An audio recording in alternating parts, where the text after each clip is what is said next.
So what had happened was, I met this new girl on the bus.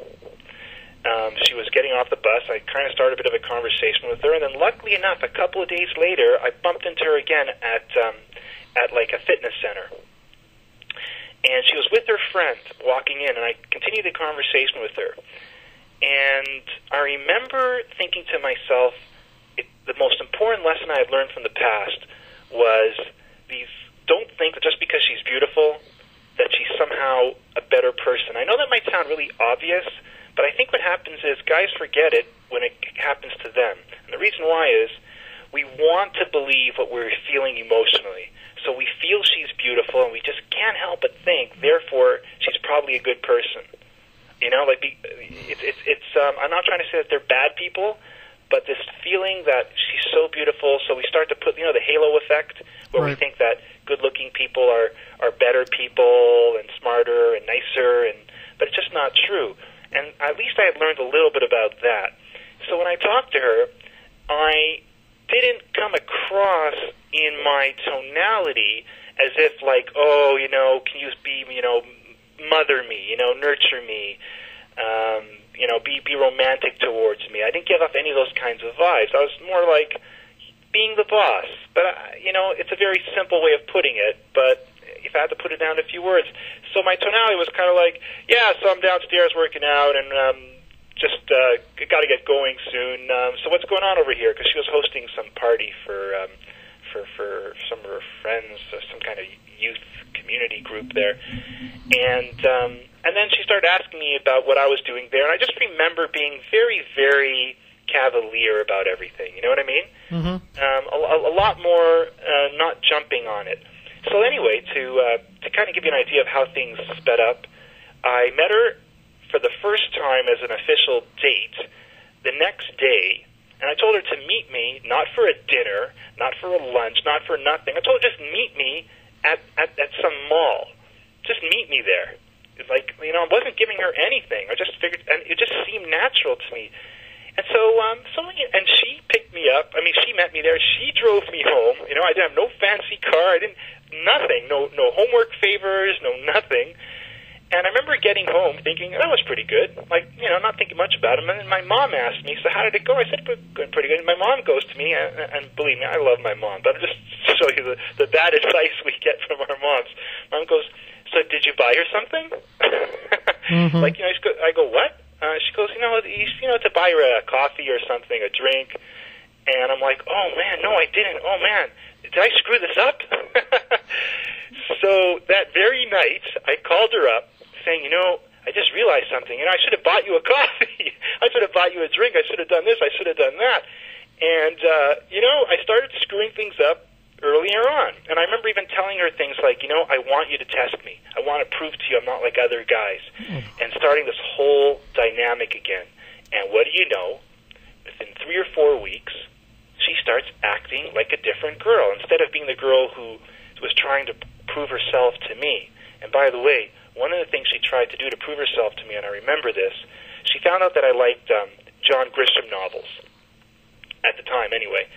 And all of a sudden, when I met her, she pulls out this John Grisham novel from her knapsack as if it was coincidentally, but there's no way that was coincidental. Do you know what I mean? And so she went from being that kind of girl trying to impress me to all of a sudden, so are we doing anything this weekend?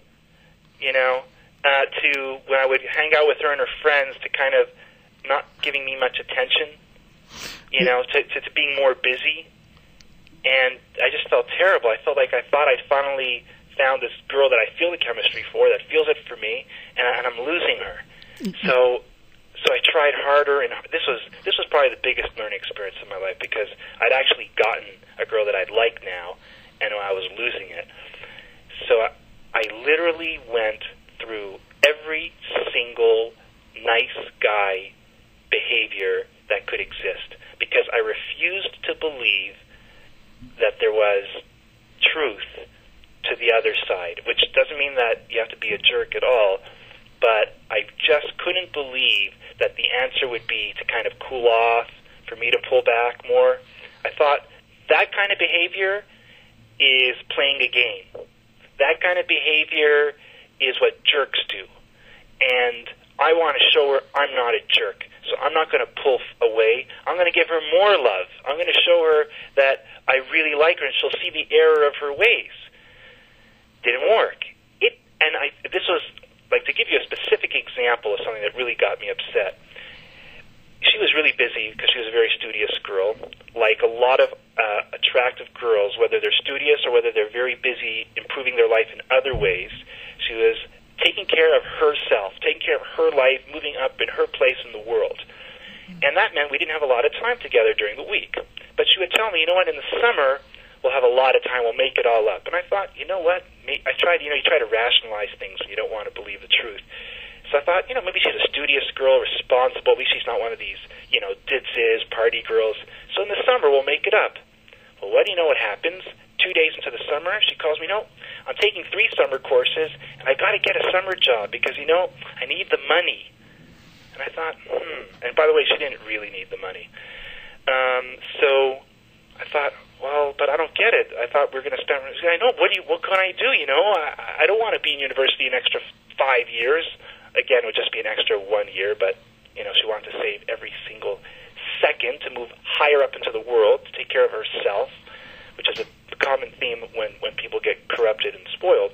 So what had happened was, she told me, but I promise you. But now get this. Look how naive I was.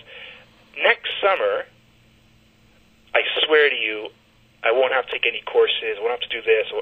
I won't get to take any summer job, blah, blah, blah.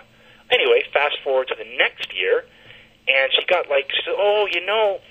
I'm not getting a job, but I need for experience. I'm going to volunteer for free for my school to improve my chances of getting into this college or that postgraduate college, blah, blah, blah.